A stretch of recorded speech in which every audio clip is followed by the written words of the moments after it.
Hey guys, Infidel1258 here. Today I want to share with you some thoughts on a recent comment that I saw in the comment section around specifically, let's say, the motives of the developers of this game, Splinterlands. If you're new to my channel, I talk about Splinterlands, I talk about blockchain-based video games, because this has changed my life and I really believe it could change yours too. I don't think the best is behind us. I think the best is yet to come. I think games like Splinterlands haven't even scratched the surface of what they could be, and I'm excited for that. I understand if not all of you are, and sometimes we see that in the form of salty comments like the one we're going to touch today that are pointing towards, let's say, nefarious or maybe malicious motivation. At least that's the allegation put on the team, and I just don't agree with it. And so I want to talk to you about that today, and I mean to bring up a certain comment here as we do that. So there's a comment here that's going to speak to that. It's going to point us to that sentiment of, I almost want to say animosity, and I want to counter it. I want to speak to it. Hopefully I can speak to chroma illusion and maybe the people that felt that this deserved a thumbs up. And so, we're going to read the comment. I'm going to try and respond to it as best I can, but I definitely do not agree with the sentiment shared here, and I hope you don't either. Let's hear what he says. Chroma illusion says, and he's speaking about the recent 2000 DC permit pass, which is now the cost to play in the wild format. And we know that was going to spark frustration. I think everyone knew. The team knew, Matt knew, and yeah, that proposal was put forward because they felt that it was in the best interest of the game.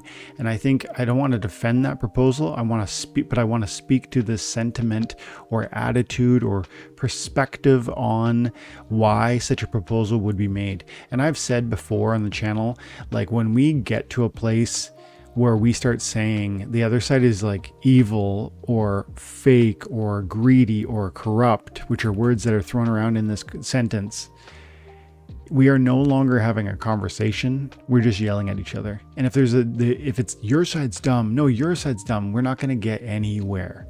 So let's read the comment.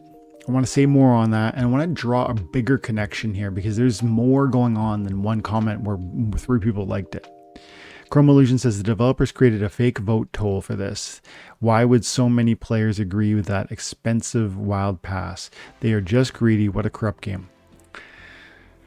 There's not very much said there, and yet I just want to talk for an hour about this. I'm not gonna. It's gonna be a 15-minute video, I bet. 10 to 15 minutes, I bet. But it's just, there's just so much here. Like, okay, the SPS vote process can't be faked. Period. If you have SPS and you stake that SPS entitles you to a vote. There's not a way to fake that. There's not a way to exaggerate that. That's the beauty of blockchain. Not everybody knows that, but that's a fact. And so if you have 220,000 SPS staked like I do on my account, then you have a vote that can amount to that amount.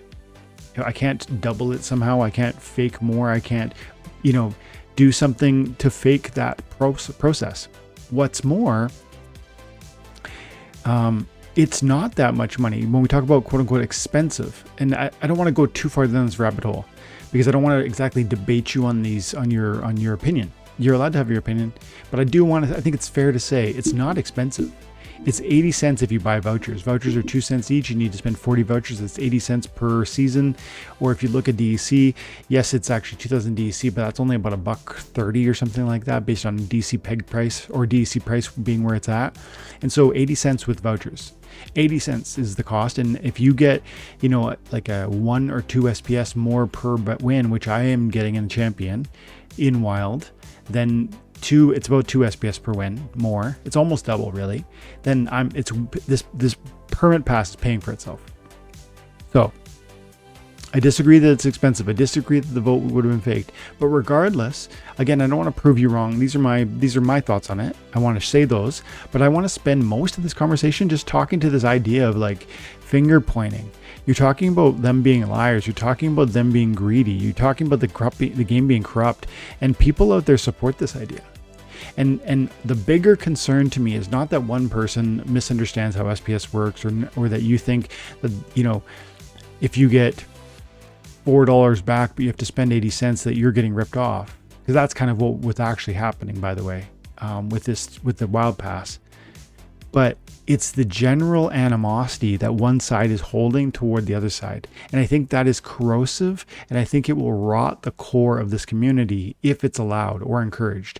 And I think this broader topic, this is not just one comment within the context of my channel, and nor, you know, it's shocking to me that this got 3 thumbs up. That means 2, I guess he could have given his own comment like a thumbs up, and 2 other people might have as well. But, you know, I have to believe that support for something like that comes not out of like a thoughtful, logical perspective, but out of an emotional response. And that would almost be better than if there were like 3 or 4 thoughtful considerations that led someone to believe this statement. You know, if it's an emotional response, I get it. If you're actually asserting this to be true, and you know, none of it holds any water. So it's not a factual statement. It's just but it's possible that people just don't understand the facts, and that's a problem. It's a bigger problem if there's just emotional corrosion and corrosiveness and anger and animosity that's floating around. And this is why it was such a good thing that recently the Mav chat was changed. I think many of you will know, but not everybody, that Mav chat was changed. And that transforms how you can engage with Splinterlands. There is no more Mav chat, essentially. The new approach to engaging with Splinterlands within chats is to have specific ownership within the game. I thought I might be able to see the different channels, but oh, here it is. Card collectors is one. I think tokenomics is another, and I might be wrong about this, but and Landix, no. I know that you have to have a certain amount of card ownership. I think it's 2 million power to get into this one, and that's why it's locked. And what other ones are locked? And we know what was happening in Mav chat. The point is that this was happening in Mav chat. Conversations like this, accusations like this, corrosive like it's not even a conversation. It's just weaponized words. And frankly, well, I heard somebody saying this, I can't remember who, but I think it was People's Guild, shout out to People's Guild. They were talking to somebody, and they were talking about how the Mav chat had gotten to a place where certain voices in that space who had been grandfathered into that Discord channel had reached a place where they had now liquidated everything, but they were still here just spreading anger. And that is the place where, why do we go to listen to this stuff? And why do we entertain it? And why do we endure it? And why do we give thumbs up?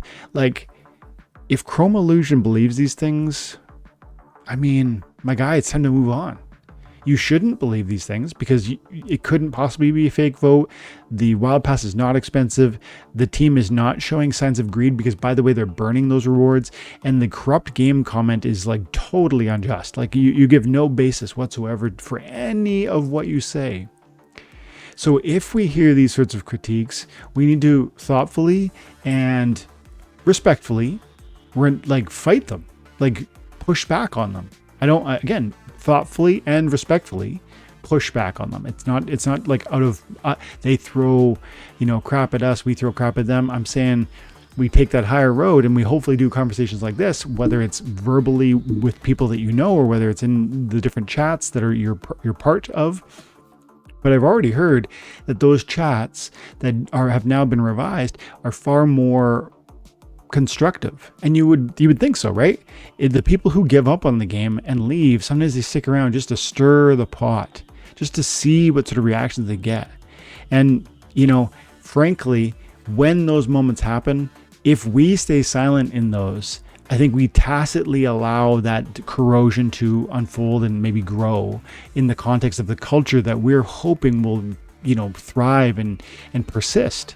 Because if we're here holding these assets, we want the game of Splinterlands to persist. We want the culture within the system and the community to grow, not just stay stagnant or stay stable, but to grow.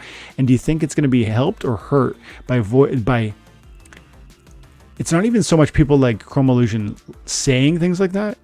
It's really the lack of, I guess, meaningful and yet graceful resistance to those assertions. that's what I'm trying to call for. That when there are comments of salty nature or, spice, that we would be able to address those in a way that shows, something different. And I think in that we'll see a community that comes together because we actually enjoy reading those sorts of comments and talking to those people. It's like when somebody's smiling, you love to be around them. When they're laughing, you love to be around them. If they're grumpy and if they are an Eeyore, it's like it just doesn't work and you're not going to want to be with them. And let's foster a community that is full of that sort of light that we want to be near. Let's resist the sort of salt and spice that we see in something like that, especially when it's wholly unjustified. And when possible, with logic, try and resist it, whether it's through a Discord response or whatever that comment section response or whatever that might look like. Now, one final thought and we'll wrap. It can get to a place where they say something, you say something, they say something, and now we're getting drawn into it. At some point, and this is scriptural, but the Bible says, don't throw your pearls before swine. At some point, if somebody doesn't genuinely want to receive what you're sharing, if they hate Splinterlands, there's no point in us trying to convince them to love it. If they want to say something that's totally factually untrue, we can respond to it. But then ultimately, let's not get drawn into that, almost sink pool. It's like a trap, right? And, you just got to at some point be like, no, you're not really hearing me. You're not really interested in a real conversation. And sometimes that's the answer. Maybe that's the answer with Chrome Illusion. I don't know. I thought this was merited a conversation, especially in light of the recent changes with respect to Discord and the anecdotal response that the tone within those Discord chats has now gotten better. I heard there wasn't salt. I heard there wasn't critique. I actually have enough SPS to be in the SPS one and enough cards to be in the card one, but I haven't gone ahead and requested yet, so I don't personally know, but I'm gonna. I think I'm gonna leave it there. Thank you so much, guys, for your time and attention. I hope you're still enjoying the content. I hope you're having an amazing day. And day 2 of having my son in our house has been amazing. Been some bumpy spots, just so you know. But, that's to be expected. He was in the only home he's ever known. And now he's living with us. And we love him and he loves us, but there's friction there. So not because of, it's just, where's my foster mom? I know her, she cared for me, you know what I mean? So it's hard for his 4-year-old mind to really process that, but we're going to get through it by God's grace. We're going to get through it. And I'm excited for the challenge. Thank you so much, guys, for everything. If you stick around to the end of the video and you haven't already, drop the like. If you haven't, sub on the channel. Have an amazing day. God bless.